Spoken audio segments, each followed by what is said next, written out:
Ok, on est parti dès maintenant. Le média pour tous, enfin Vincent Lapierre, faites entrer les migrants, des Parisiens disent non. On est parti, let's go. Du 16e arrondissement de Paris qui manifeste. L'identité, c'est pas fait uniquement pour les Palestiniens, c'est fait aussi pour les Gaulois. Bonjour à tous les amis, aujourd'hui on va voir des habitants du 16e arrondissement de Est-ce que je suis dans le reportage, les amis? Paris qui manifestent contre l'installation d'un centre d'accueil pour migrants dans un ancien hôpital. Non! Plein milieu du 16e. Oh non, c'est terrible. Alors bon, je vais déjà me prononcer, hein, comme ça moi je vais être tout à fait clair. Ce qu'il faut comprendre simplement, je sais que ça va être dur à entendre, hein, certains vont m'insulter, Alex, c'est vraiment qu'un connard, mais non, soyons logiques. Donc comme vous le savez, bon, moi j'ai un appartement dans le 16e arrondissement. Il faut savoir que le prix au mètre carré, ça reste très onéreux. Voilà, c'est quand même cher. C'est un arrondissement, j'allais dire des arrondissements parce que j'allais englober vraiment plusieurs arrondissements de la zone. Mais voilà, c'est un arrondissement qui est quand même un peu plus sécurisé, beaucoup plus tranquille. Voilà, tu prends la rue par exemple chez moi, tu as l'impression simplement que tu n'es plus à Paris. Il n'y a pratiquement pas de bruit. C'est très calme, très paisible. On a généralement les ambassades aux alentours. Moi, j'ai 2 ambassades autour de chez moi. Donc, des policiers qui rôdent souvent, des caméras. Il suffit simplement que tu restes... je me rappellerai toujours, un jour, je suis resté traîné dans une rue pour poser ma caméra. Et tout de suite, quelqu'un est sorti, donc c'est extrêmement sécurisé. Donc, ce qui fait que tu payes plus cher pour avoir une certaine tranquillité. Et être un peu à l'écart. Voilà. Donc je le dis très clairement, c'est le cas. Voilà. Lorsque tu vas dans le 16e, tu vas être à l'écart. Moi, lorsque j'ai décidé de prendre un appartement là-bas, c'était simplement... parce que je me voyais habiter là-bas sur le long terme. C'est la tranquillité, c'est un minimum de sécurité, même si le danger peut être partout, bien entendu, mais tu te sens quand même beaucoup plus en sécurité que dans les autres arrondissements, et pourtant j'ai fait pratiquement tous les autres arrondissements. Okay, donc j'ai vécu dans énormément d'arrondissements, j'ai testé pratiquement tous les quartiers connus de Paris, pour voir où je me sentais le mieux pour avoir mon premier appartement. Donc à partir de là, effectivement, le fait qu'ils puissent installer un centre de migrants, peu importe, enfin quelque chose lié à cela qui peut créer une forme d'insécurité aussi par la même occasion, parce qu'il faut le souligner, ok, pas de déni, non, mais peut-être qu'ils seront totalement tranquilles et j'en passe, non. Au bout d'un moment, c'est tout à fait logique. Ça va créer un climat, déjà un climat dans un premier temps d'insécurité, et effectivement, ça créera potentiellement aussi de l'insécurité. On a pu le voir à travers tous les centres qui sont créés, ok, à chaque fois qu'il y a un centre d'accueil, c'est des problèmes en plus. Et vous le savez. Donc, pas de déni pour cette fois-là. Donc, à partir de là, je peux comprendre qu'il y ait une certaine forme d'indignation. Bon, on va regarder le reportage. On va aller voir ça ensemble, c'est parti. Les amis, avant de commencer, j'ai quelque chose à vous dire. Cette vidéo... Parce que bon, si c'était pour vivre à côté d'un centre de migrants, j'aurais pris un truc dans le 18e arrondissement et puis j'aurais payé 6 7 000, 8 000 euros le mètre carré. Enfin, je sais pas. Vous me suivez? C'est juste ça, voilà. C'est peut-être méchant ce que je suis en train de vous dire, mais ça fait partie du jeu. Si tu vas dans un hôtel 5 étoiles demain, ce que tu veux obtenir, c'est une belle chambre, un service de qualité en accord avec le prix que tu as payé, et potentiellement aussi plus de sécurité. Okay, en comparaison au Formule 1 où tu vas dormir avec un mec à l'accueil qui pionce sous tes 2 secondes, ou bien carrément un mec à l'accueil qui est en train de pioncer et tu es obligé d'appeler un numéro pour qu'il descende et qu'il t'ouvre la porte. Enfin... Tu vois ce que je veux dire? Lorsque tu payes un certain prix, tu sais à quoi t'attendre. Mais c'est pareil avec les appartements. C'est la même chose. Voilà, que vous le vouliez ou non. La vidéo est aujourd'hui sponsorisée par une petite entreprise française basée à Toulouse qui s'appelle Listographe. Regardez ce qu'ils produisent. Une belle frise chronologique qui résume en un coup d'œil l'histoire de notre beau pays, la France. On a ici 2000 ans d'histoire sur 4 lignes. Depuis les fondations gallo-romaines jusqu'à notre France contemporaine, en passant par la fondation du Royaume des Francs, la guerre de 100 ans, la Révolution, l'Empire, la République, cette frise permet de voyager à travers l'histoire riche et unique de notre pays. Attention, elle a été conçue en association avec des historiens et ses créateurs, Laurent et Simon, ont pour but de redonner dans le salon de chacun et de façon élégante une place à nos racines, à notre histoire commune, à ce qui nous lie tous, notre passé. Je trouve personnellement que c'est une belle idée de cadeau qui est à la fois abordable et intelligente et qui est en même temps un objet décoratif. La personne qui m'offre ça, je lui mets un coup de poing dans la gueule. Voilà, c'est qu'elle ne m'aime pas. Non, je le dis vraiment de manière très... Voilà, je lui mets un coup de poing dans la gueule. Et franchement, voilà, t'aurais pu m'offrir autre chose. Voilà, non pas que l'histoire française ne m'intéresse pas, hein, mais il y a quand même de meilleures idées de cadeaux. Voilà. Tout simplement. Non, je le dis officiellement, voilà, je le dis. Bon, il y a quelques dizaines de personnes. Bonjour madame. Oui. Qu'est-ce que vous faites là, dites-moi? Je viens me joindre à toutes ces personnes qui ne veulent pas qu'on prenne le chardon de la Gâche pour n'importe quoi. On a déjà manifesté, voilà, quelques mois, pour que cet endroit-là serve pour les femmes avec des problèmes d'enfants tout seuls. Et je ne veux pas qu'on soit envahi par des gens qui ne travaillent pas, qui n'ont rien à faire dans notre France. Voilà, c'est pour ça que je viens. Merci beaucoup, messieurs. D'accord, merci madame. Et donc ça commence fort. En même temps, maintenant, madame, on pourrait vous dire que vous manquez de générosité. Je donne beaucoup plus peut-être que beaucoup, monsieur. Mais je ne le mets pas à l'affiche. Moi, je ne veux pas que la France soit envahie par des gens qui n'ont rien à y faire. Oui, mais alors on les met où, tous ces gens-là? Eh bien, on les retrouve chez eux. Ils ont un pays, c'est pas ici. Nous, on leur donne tout, l'argent, le logement, le truc, le machin. Je ne veux plus de ça. Nous avons beaucoup de personnes chez nous, françaises, des personnes âgées, des femmes seules, qui ont bien besoin de l'argent et qu'on ne donne pas aux autres. Voilà, c'est tout ce que c'est pour ça que je suis là. Messieurs, comment allez-vous? Ça va, merci. Oui, ça va? Oui, et vous? C'est quotidien. Bon, écoutez, est-ce que vraiment on va être en désaccord avec cette agenda? Mais en fait, c'est toujours assez compliqué. Bon, voilà, il y a les systèmes d'aide, et j'en passe. Maintenant, il y a des personnes qui méritent les aides, d'autres qui ne méritent pas les aides. Donc ça, c'est un éternel débat dans tous les cas. C'est un éternel débat. Les personnes qui vont profiter des aides, les personnes qui ne sont pas réellement là pour travailler, ok? Qui sont simplement là pour pomper, encore et encore. Maintenant, est-ce qu'il faudrait pas mieux privilégier d'abord les habitants d'un pays? Je donnais l'exemple la dernière fois de Dubaï, de Monaco, où à Monaco, les habitants sont privilégiés par exemple pour les entretiens d'embauche. Je donnais l'exemple aussi de Dubaï, où c'est la même chose. Les aides aussi, pareil, à Dubaï que pour les habitants. Enfin, voilà. Le débat est ouvert. Maintenant, lorsque tu regardes les modèles d'autres pays, où justement ce genre de dispositifs-là ont été mis en place, eh bien tu vois bien quand même que c'est bien plus avantageux pour les habitants. Peut-être que ça l'est moins pour les étrangers, mais au final, est-ce que ce n'est pas normal d'être un peu désavantagé lorsque tu es étranger dans un pays? Est-ce que ce n'est pas au final normal? On peut se poser la question, je pense. Hein, je ne sais pas. Ça dépend de la vision de chacun, mais moi je pense que c'est tout à fait légitime qu'un étranger doive plus se battre qu'une personne qui... Enfin, vous m'avez compris, quoi. Moi, je trouve ça personnellement tout à fait normal. Il y a rien, ça ne m'a jamais choqué le fait qu'à Dubaï, les locaux aient des privilèges. C'est leur pays, c'est leur terre, il n'y a aucun souci avec cela. Et moi, en débarquant ici, mon but c'est de me battre, mon but c'est de m'imposer, de redoubler d'efforts, encore et encore. Et ça fait partie du jeu, c'est tout à fait normal. C'est ce que je suis venu d'ailleurs chercher ici, des opportunités. À Dubaï, lorsque les étrangers viennent en France, ce qu'il faut comprendre, c'est qu'il faut peut-être leur inculquer le fait qu'ils doivent se battre. C'est une terre d'opportunités, mais les opportunités, il faut aller les chercher. Ce n'est pas à la France de tout te livrer comme ça sur un plateau d'argent. Ce n'est pas le rêve américain, il n'y a pas d'Eldorado ici. Tu viens, tu te bats. Tu ne seras pas forcément si avantagé que cela. On pourra t'aider un peu, pas forcément d'ailleurs, mais le but c'est que tu viennes te battre et que tu mérites ta place. Voilà.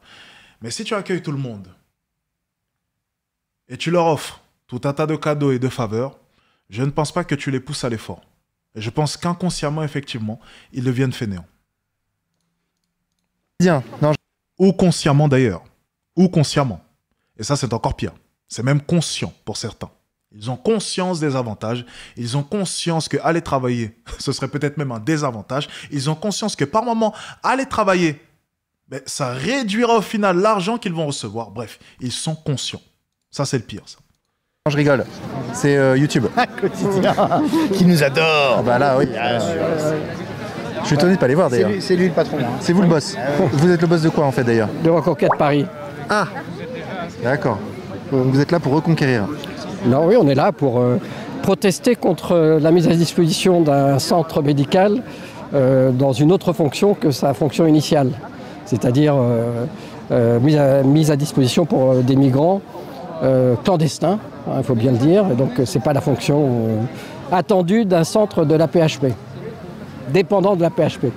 Oui, mais en même temps, ces gens qui sont donc miséreux, qui sont à la rue, ne vaut-il pas mieux qu'ils soient dans une structure plutôt que disséminés partout dans Paris? Déjà, si vous voulez, il ne faut pas qu'ils rentrent de manière clandestine, comme on le propose chez Reconquête. Il faut qu'ils fassent une demande d'asile en dehors du pays dans lequel ils doivent rentrer, en dehors de l'Europe. On étudie leur cas et puis après on verra. Oui, mais maintenant qu'ils sont là.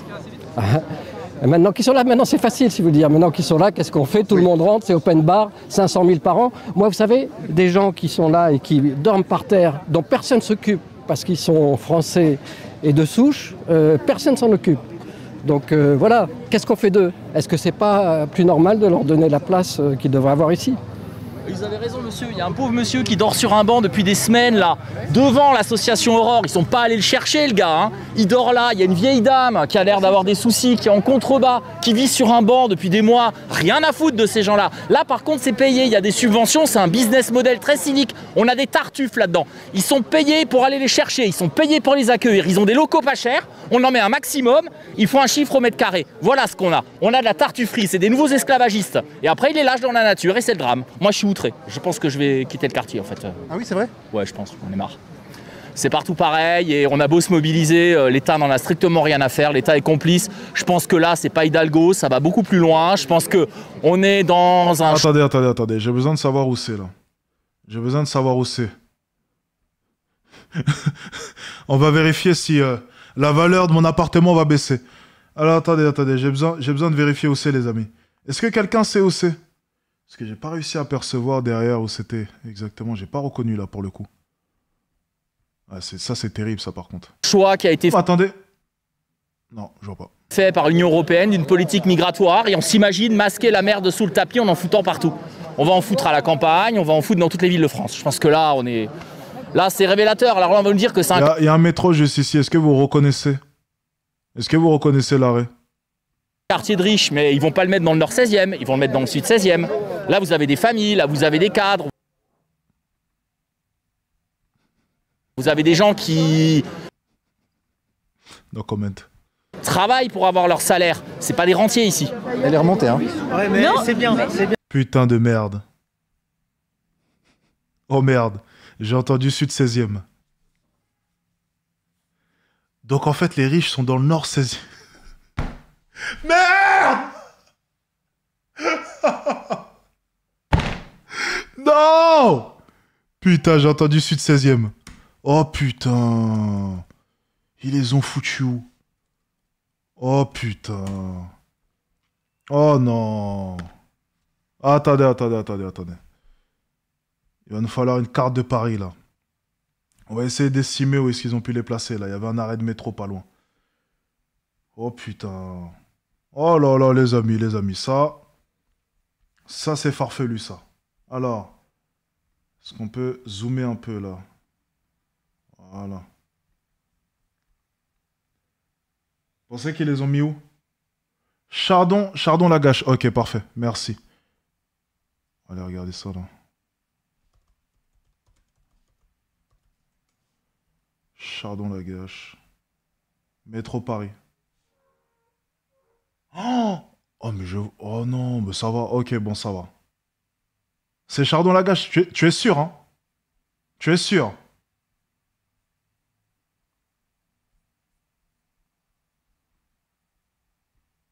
Chardon-Lagache?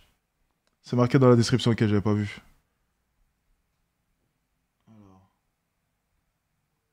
Ah putain, la carte. Attendez. Allez, les publicités, toujours. Ok.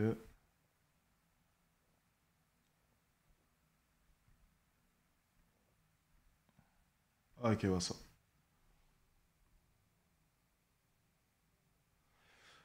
Ok, ça va. Ça va. Ça va. Ok. C'est correct. Mais Je ne manifesterai pas. franchement, il faut dire la vérité, c'est tout. Oui, madame, ça pourrait être considéré comme un discours raciste. Je ne manifesterai pas. Qu'est-ce que vous dites? Oh, vous transformez... Ah oui, maintenant, c'est le journalisme. C'est Le mec ne manifeste que quand c'est contre lui. le journalisme, maintenant, ça transforme tout ça en racisme. Non, pas du tout, Je me fais monsieur. l'avocat du diable. Oui, peut-être, mais enfin, ce n'est pas du tout du racisme, car j'aime aider les gens, mais j'aime en priorité aider les gens en France. Aidez les miens. Hein? En Afrique, ils n'ont qu'à travailler, hein, comme tout le monde. Ok, on y est là. Déjà, c'est pas la première fois que ça arrive. Ils ont été installés en douce, en pleine nuit, à la demande de la mairie de Paris. Ils y sont là, ils y sont. Ils y sont, exactement. Ils sont dedans. Et alors, ça se passe mal? Nous, en tout cas, on n'en veut pas dans le quartier. Ça s'est pas bien passé, rue Erlanger. Nous, on était déjà là pour l'école Erlanger, où il y a eu plus de 600 mineurs isolés. Et ça se passait pas très bien. Qu'est-ce qui se passait concrètement? Dans la rue, moi, en tant que femme, en tout cas, ça m'est arrivé, c'est mon exemple, de voir ces hommes qui me regardaient de travers parce que j'avais le malheur de porter une mini-jupe. On se sent pas en sécurité, en fait. C'est ça.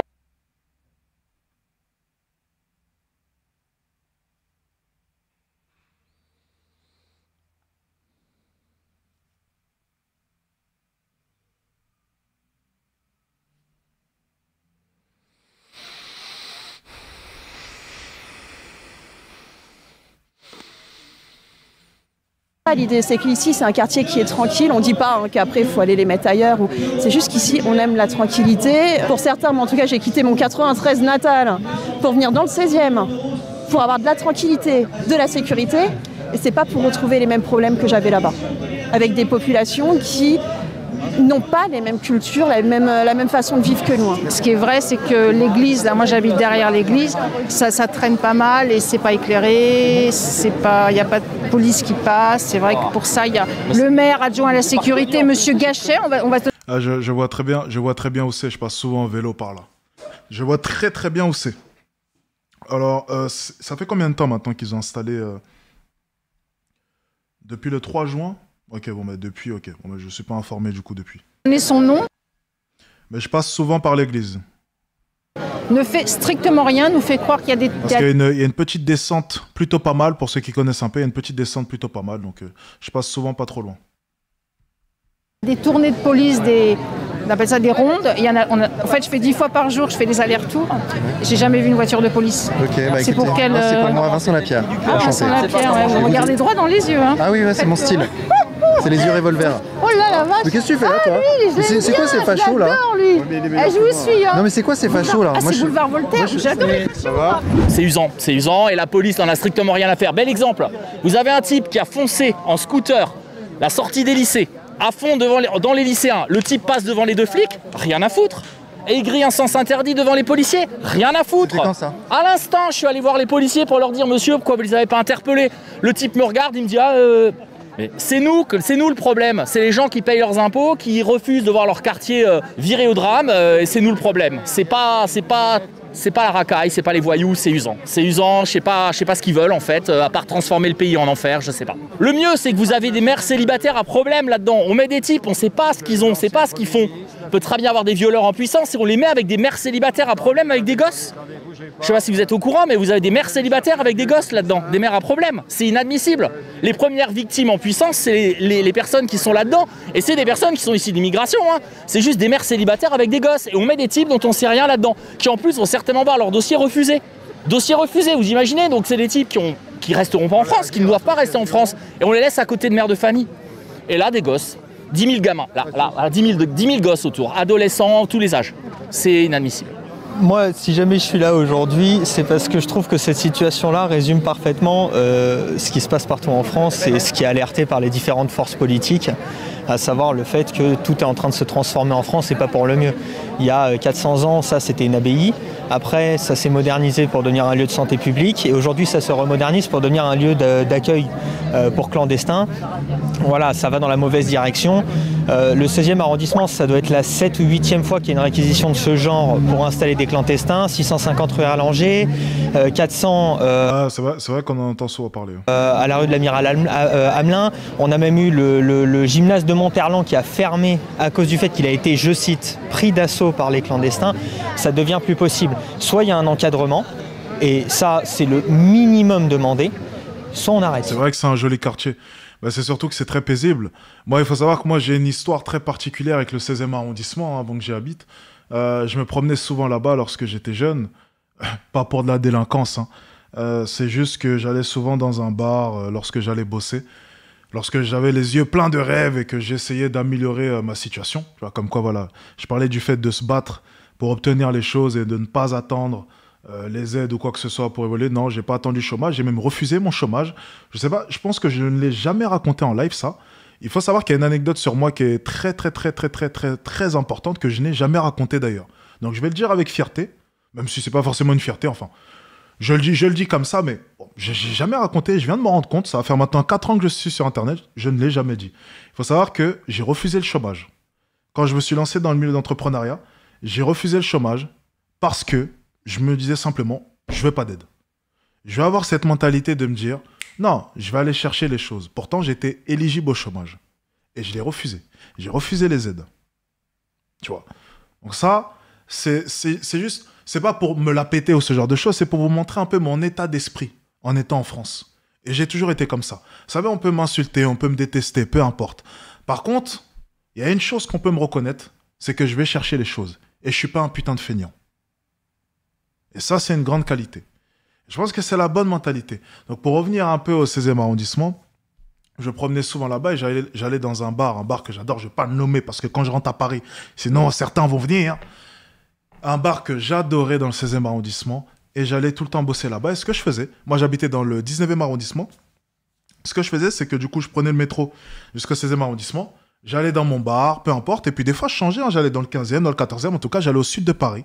Plus souvent dans le 16e. Et ensuite, je faisais le retour à pied. Donc, je faisais 16e arrondissement, 19e arrondissement. Donc, je vais vous montrer un peu la carte, pour ceux qui se posent la question un peu. Et je faisais ça pratiquement 3-4 soirs par semaine.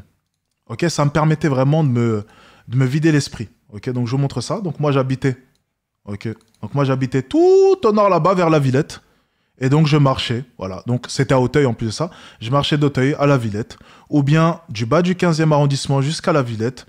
Ou bien, encore une fois, du 14e, donc c'était plus vers Alésia, jusqu'à la Villette. Enfin bref, je suis déjà parti aussi de Bercy Village, jusqu'à la Villette. Et je faisais ça 3-4 fois par semaine, pour m'aérer l'esprit et chercher des idées avec mon carnet, mon stylo. Voilà. Donc, c'est vrai que le 16e arrondissement, voilà, pour moi, c'était vraiment... Waouh. Pour moi, c'était le quartier. Je regardais le 16e comme ça. Oh, je suis chez les riches. Et puis, je marchais comme ça.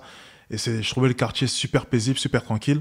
Et vraiment, il était très différent des autres quartiers de Paris. Et moi qui suis un grand marcheur et qui ai fait tout Paris, je peux vous le garantir, c'était vraiment très différent. C'était calme. Il y avait les ambassades. Et moi, ce qui m'a choqué les premières fois, c'était les ambassades. Déjà, les immeubles très propres, les rues très propres, très calmes aussi. Et les ambassades. Je voyais des ambassades à chaque coin de rue. Et ça me fascinait. Je découvrais des ambassades.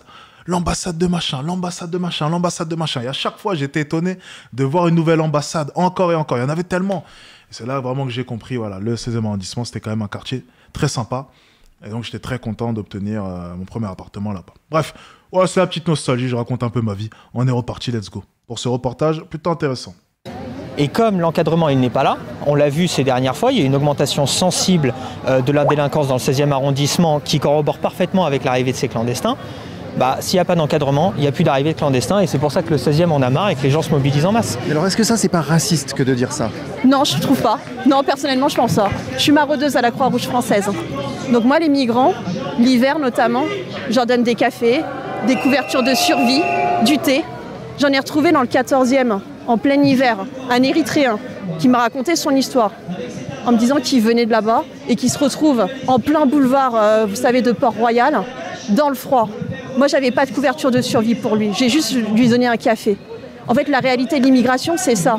Ce sont des personnes qu'on fait venir de pays, on leur en croit qu'ici, c'est l'Eldorado. Pourquoi? Pour se retrouver quoi? Dans des centres là qui sont pas aux normes, ou les laisser crever dans la rue pour qu'ensuite se dire, bah, laisser aux associations de faire le taf. Je suis pas d'accord avec ça. Pour moi, ça, c'est pas de l'humanisme. Alors peut-être qu'on va me traiter de raciste, il n'y a pas de souci. Moi, je pense pas l'être.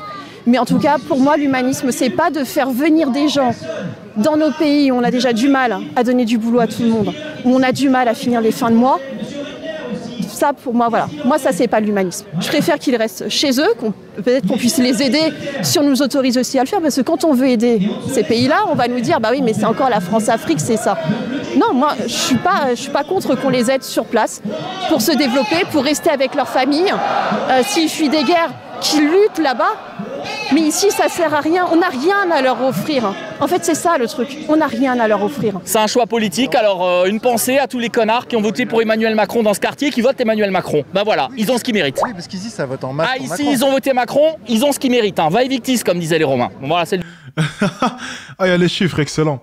Donc, liste des candidats, pourcentage exprimé, score de 2022 dans le 16e arrondissement de Paris, 81.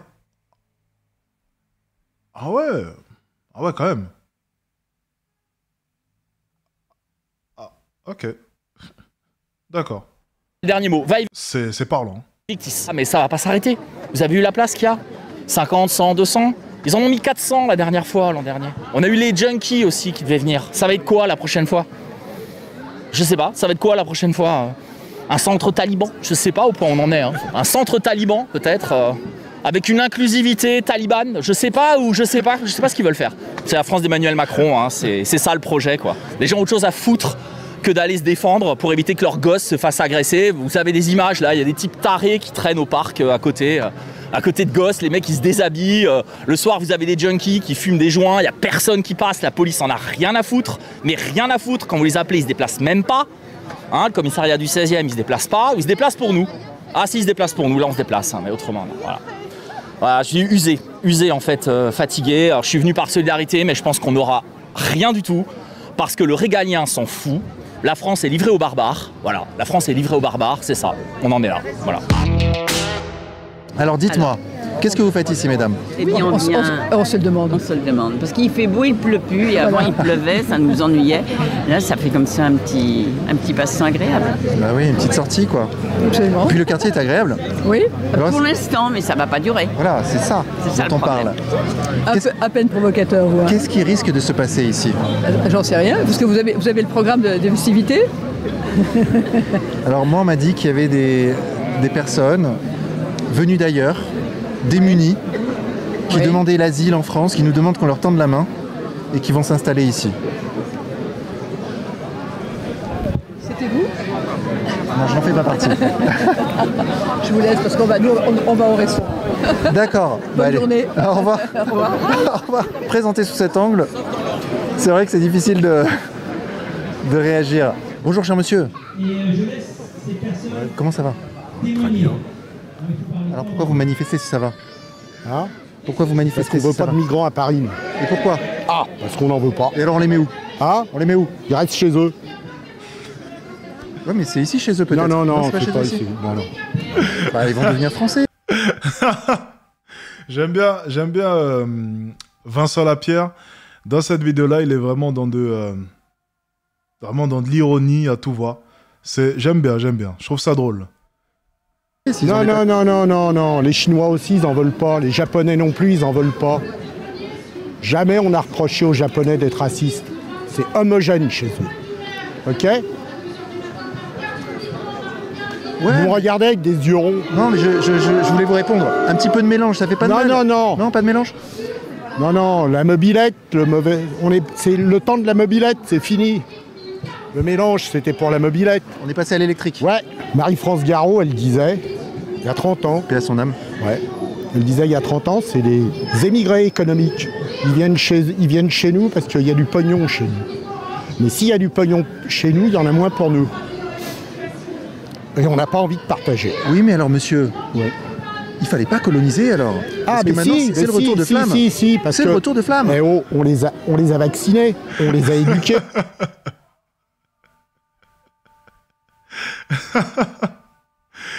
C'est excellent. C'est excellent. Attendez, c'est excellent. Ah, c'est pas mal. J'aime beaucoup. C'est excellent. J'aime bien son personnage là. On a construit des routes, et moi je suis né en Algérie, alors vous allez pas me la faire. C'est de l'ironie les gars, c'est de l'ironie. Vous allez pas me convaincre. On a laissé un pays impeccable.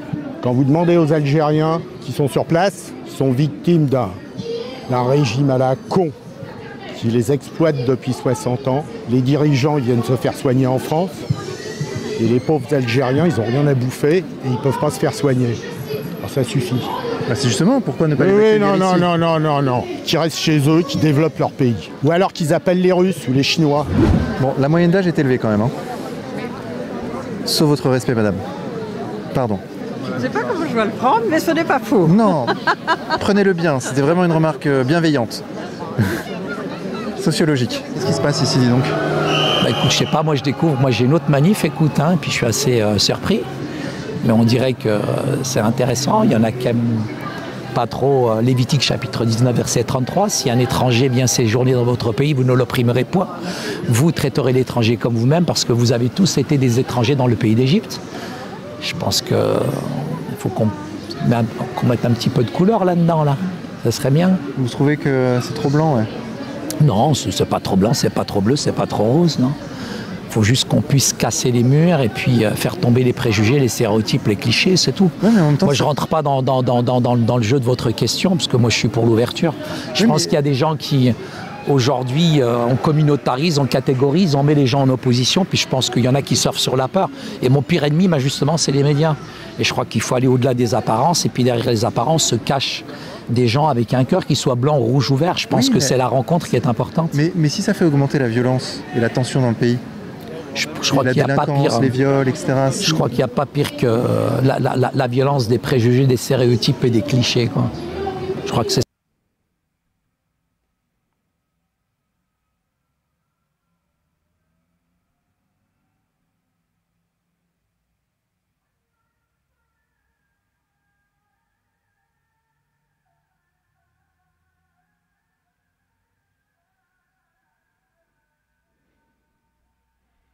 ça notre pire ennemi. Ce sont les médias qui construisent souvent une image apocalyptique les uns contre les autres. Moi, je ne suis pas contre les uns contre les autres. Je pense qu'il faut aller à la rencontre et puis tendre la main et le dialogue. La parole a beaucoup plus de force que la violence. On parle de violence, de violence, de violence.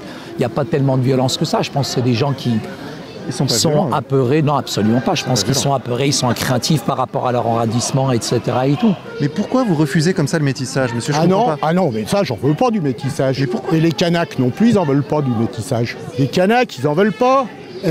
L'identité, c'est pas fait uniquement pour les Palestiniens. C'est fait aussi pour les Gaulois. Mais on est une nation.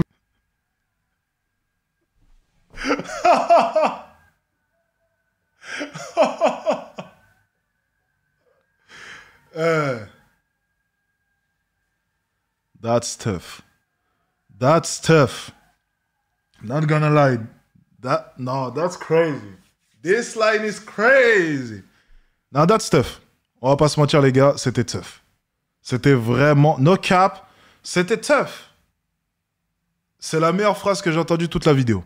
Je peux pas leur en vouloir, je le dis souvent. Vous savez, par rapport à ce que je disais la dernière fois, lorsque j'expliquais le fait que, voilà, je serais jamais autant français qu'un Français de souche. Oui, mais non, Alex, on me disait, mais non, tu es français, tu es ceci. Non, je suis pas d'accord, tu vois. Je suis pas d'accord. Je suis pas d'accord. Vraiment pas d'accord. Bien entendu, sur le papier, oui, c'est le cas. Oui, enfin, sur le papier, tu me diras, j'ai même pas ma pièce d'identité française. Voilà, j'ai une pièce d'identité des Émirats Arabes Unis. Je suis officiellement résident des Émirats Arabes Unis. Non, moi, j'ai jamais vu les choses comme étant, voilà, je suis français, français, français. Non, c'est totalement faux. Il y a de vrais Français, et puis il y a moi. Moi, c'est quelque chose de différent. Ça a été une terre d'accueil, et je me suis battu pour cette place-là. Je pense que j'ai mérité cette place-là. J'ai été un bon citoyen. J'ai pas agressé. J'ai pas tué. J'ai pas VIOL. J'ai pas chômé. J'ai pas chômé. Même si, attention, lorsque je dis je n'ai pas chômé, ça ne veut pas dire qu'en rapport avec le chômage, le fait que je n'ai pas touché le chômage, n'a rien à voir. Je n'ai pas chômé dans le sens où, voilà, je ne me suis pas reposé, je n'ai pas été fainéant. Non, je me suis battu encore et encore. Donc, à partir de là, je vois ça plus comme une terre, une famille d'accueil. Voilà, c'est un peu comme une famille d'accueil. C'est à peu près ça, voilà. Je ne serai jamais réellement un membre de la famille à proprement parler, mais je pense que je peux très bien m'adapter à celle-ci et me battre pour celle-ci. Voilà, tout simplement. C'est aussi simple que ça. On enchaîne. Alors lui, un vrai facho. C'était tough, c'était tough. Multi-ethnique, mais monsieur. Non, mais arrêtez. Et ce discours, ça prend plus. Vous allez avoir entre 50 et 60% de gens qui vont voter comme ça de plus en plus. Les jeunes, ils vous écoutent plus, votre discours, il passe plus. Ça marche plus. C'est un discours de bobo parisien. Je suis même pas sûr que vous êtes parisien. Mais est-ce que votre discours n'est pas un discours de facho? Non. Pourquoi? Pourquoi facho? Un discours de réactionnaire, de conservateur, certainement. Un facho, c'est un mec de gauche. Les fachos, ils sont de gauche tous. Vous les regardez, ils sont à Sciences Po. Nous, on est conservateurs. C'est pas pareil. Peut-être réactionnaire. Un peu. Certainement. Mais on craint, on croit, et veut maintenir l'identité. Tiens, il y a un drapeau français là. D'ailleurs, en parlant de drapeau français, tiens, on m'a dit de regarder une vidéo, je ne l'ai pas regardée. Attendez. Drapeau français, Nantes, c'est assez choquant. Je vais vous mettre ça là, juste ici. Ça, c'est fou ça quand même. Hein. Drapeau français à Nantes qui a été arraché, si je ne me trompe pas. Je vais essayer de vous retrouver la vidéo, mais bon, c'est assez... ça doit être assez choquant. J'ai pas regardé la vidéo pour le coup, mais je sais qu'on me l'avait envoyé. Ah, c'est pas terrible. Hein. C'est pas un peu raciste d'avoir un drapeau français bleu, blanc, rouge? Je pense pas. Et pourquoi ça? C'est quand même un symbole de nationalisme. Oui, absolument. Le nationalisme, c'est la guerre, madame. Alors là, vos théories, vous les gardez pour vous. Hein, parce que là, franchement, c'est tout nouveau, n'est-ce pas? On peut sortir des drapeaux algériens, des drapeaux palestiniens, mais on ne peut pas sortir un drapeau français. C'est surprenant quand même, non? Je vous taquine. Je me doute. Mais c'est vrai que ça se dit ça, hein. Il y a des gens qui le pensent. Oui, hein. mais je m'en fous complètement, j'assume complètement.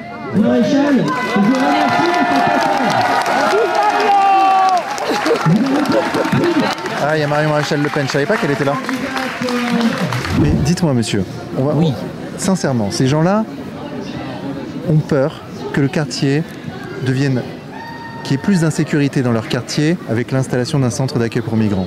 Vous pensez, vous, que derrière ça, il n'y a aucune réalité? Pour moi, il y a plus d'insécurité aujourd'hui dans certains quartiers qui sont paupérisés, fragilisés, plutôt qu'ici en tout cas. Et je pense que là, ils sont quand même très très bien. Après, là, l'insécurité... Eh bien justement, mon ami, le but, c'est d'agir vite. Parce que là, l'épidémie se propage, mon ami. Ça n'a aucun sens ce qu'il dit, bien entendu, et heureusement. Mais c'est justement en laissant faire qu'il y aura des débordements. Elle est peut-être juste liée aux médias qui projettent, je dirais, sur certaines catégories de population tous les maux du monde. Il y a une sorte d'ethnicisation des mots socio-économiques et on va plutôt catégoriser une population. Il y a des populations qui sont ici, qui se comportent très très bien. Après, il ne faut pas non plus... je dirais exagéré en parlant d'insécurité. Quelle insécurité peut y avoir ici? Je crois qu'il n'y a pas plus sécure que ce quartier-là aujourd'hui. Je pense qu'ils sont juste nourris par les masses médias, qu'il faut entrer en dialogue avec eux. Et puis, comme je disais tout à l'heure, en tout cas, je pense que c'est la parole qui a plus de force que la violence. Je suis convaincu que quand on discute avec eux, tout de suite, je pense qu'on peut déminer très facilement le terrain. Donc j'ai juste une collègue qui en a... Bonjour. Excusez-moi. Il est parti. Non. Qu'est-ce qui se joue ici en France, là? C'est quoi? Si on change rien, il se passe quoi?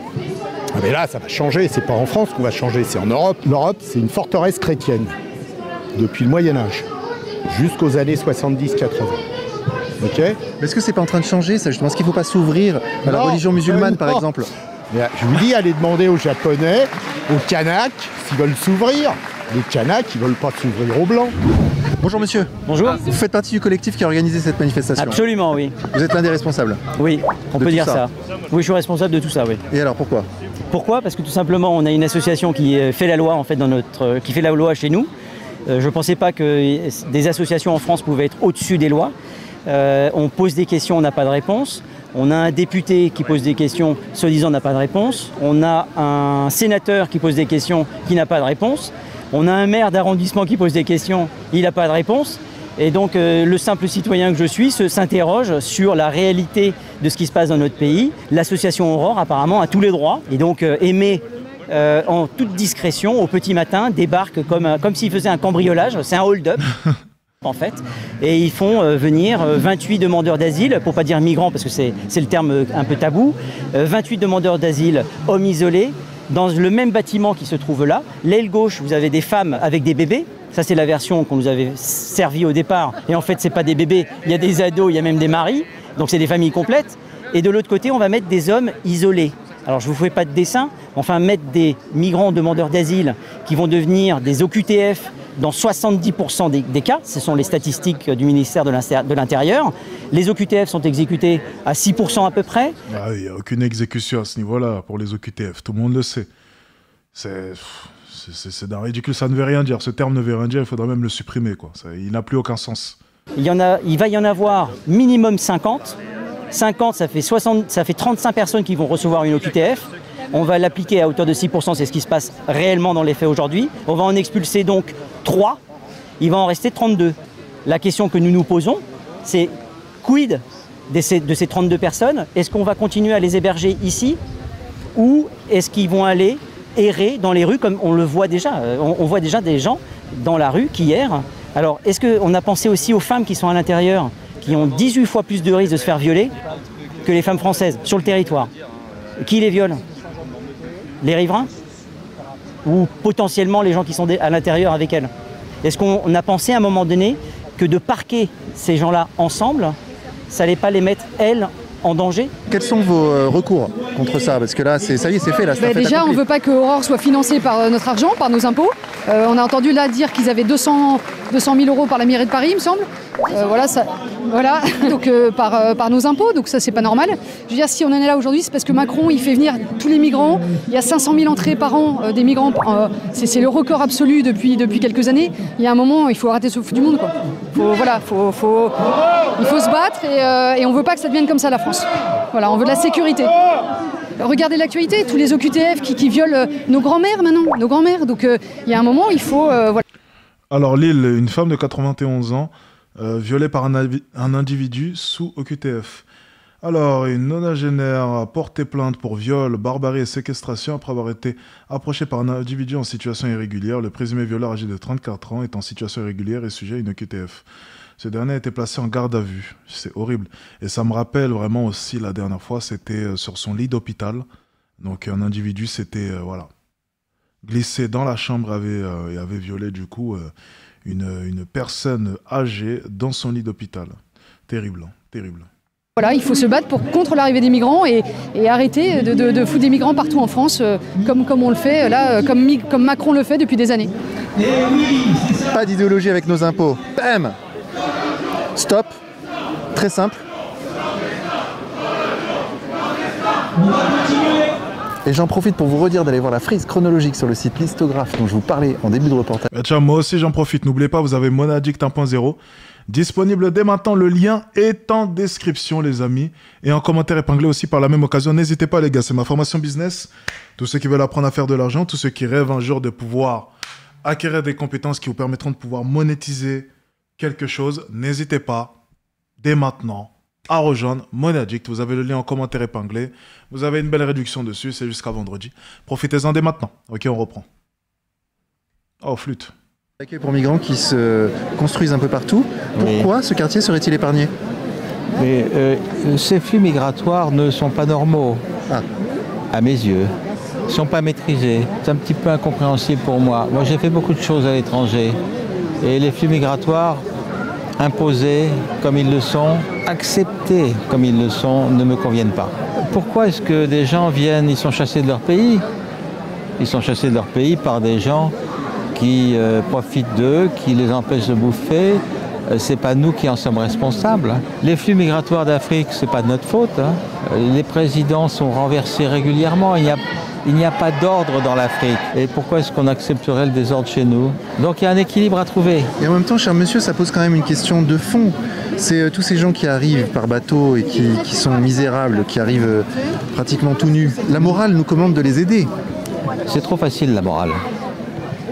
La morale permet tout et son contraire. Non. Ces gens fuient leur pays, ils n'ont pas à fuir leur pays, il faut qu'ils assument aussi chez eux. C'est trop facile de dire, bon, on va en Europe, ils vont s'occuper de nous. Effectivement, on s'occupe bien d'eux, mais ça nous coûte très cher. Pour moi, c'est l'histoire, c'est un constat. Et là, on est en train d'essayer d'écrire une autre histoire. Je ne sais pas ce qui en sortira. On verra.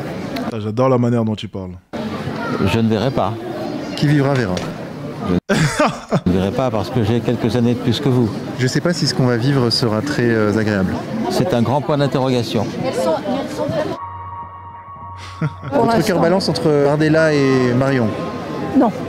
Ah. On nous a dit que c'était le Mozart de la finance, en fait c'est le Fossoyeur de la France. C'est un enfumage, une diversion, vous l'appelez comme vous voulez. Fossoyeur de la France. On nous a dit que c'était le Mozart de la finance. C'est excellent. Ok, bon, c'était une bonne vidéo, on va s'arrêter.